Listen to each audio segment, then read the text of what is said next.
नमस्ते दोस्तों।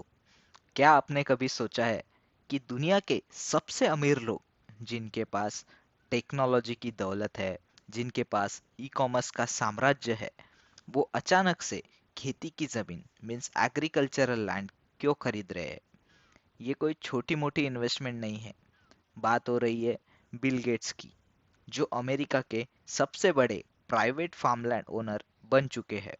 बात हो रही है जेफ बेजोस की, और हमारे अपने गौतम अडानी जी और मुकेश अंबानी जी की। क्या एक क्या ये एक मैच बिजनेस डील है, या इसके पीछे है एक बहुत बड़ा ग्लोबल एजेंडा? क्या ये लोग किसी आने वाली जमीन की जंग की तैयारी कर रहे हैं? और सबसे ज़रूरी सवाल, इस पूरे बदलाव का आपकी और मेरी ज़िंदगी पर क्या असर पड़ेगा? आज हम इस बिलियनियर फार्मिंग ट्रेंड के पीछे का रहस्य खोलेंगे। बने रहिए, क्योंकि जो सच मैं आपको बताने जा रहा हूँ वो आपकी आंखें खोल देगा। अभी हम देखेंगे कि द बिलियनियर इन्वेस्टमेंट ट्रेंड, जमीन क्यों बन गई है अभी गोल्ड। बिल गेट्स, जो कि America largest farmer, Bill Gates ने अमेरिका में लाखों एकड़ जमीन खरीदी है। उनका फोकस ट्रेडिशनल फार्मिंग से हटकर रीजनरेटिव फार्मिंग पर है, जहां सॉइल हेल्थ यानी मिट्टी का स्वास्थ्य और सस्टेनेबल एग्रीकल्चर मीन्स टिकाऊ खेती पर जोर दिया जाता है। जेफ बेजोस बेजोस ने भी हवाई में बड़ी जमीन खरीदी है। उनका इंटरेस्ट भी एनवायरमेंटल प्रोजेक्ट और लॉन्ग टर्म फूड सिक्योरिटी में है। अडानी ग्रुप अडानी ग्रुप भारत में एग्री फूड इकोसिस्टम में बड़ा इन्वेस्टमेंट कर रहा है। Adani agri food super foods जैसे अडानी विल्मर और उनके फूड सुपर फूड्स जैसे कि न्यूट्रेला इस बात का संकेत है कि बड़ी कंपनियां एग्री फूड सप्लाई चेन को कंट्रोल करना चाहती है। ये सभी बिलियनियर्स जमीन को सिर्फ एक प्रॉपर्टी नहीं, बल्कि फ्यूचर ऑफ फूड और क्लाइमेट चेंज मिटिगेशन के लिए एक स्ट्रेटेजिक एसेट मान रहे हैं। What is regenerative farming? ये एक खेती का तरीका है जो मिट्टी को खराब करने के बजाय उसे ठीक करता है।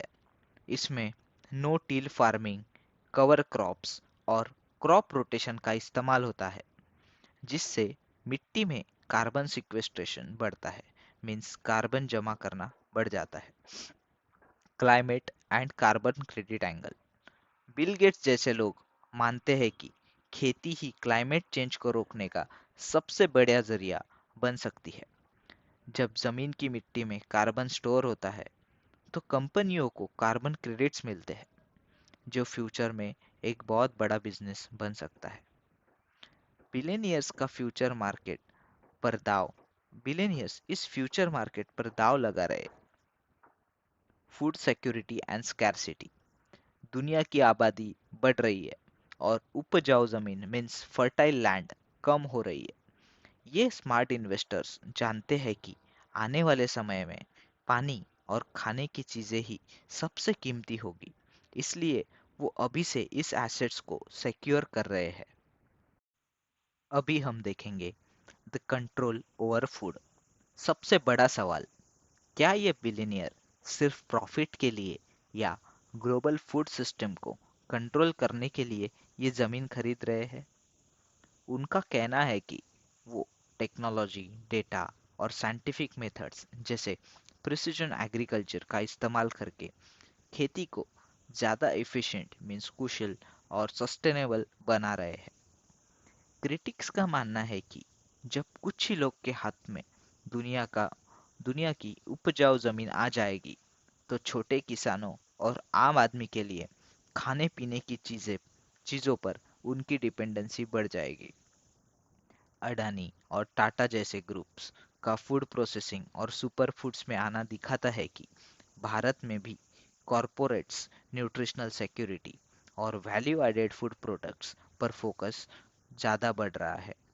ये एक नया ट्रेंड है, जहाँ खेती सिर्फ गेहूं चावल तक सीमित नहीं है, बल्कि हेल्थ एंड न्यूट्रिशन एक बड़ा बाजार है।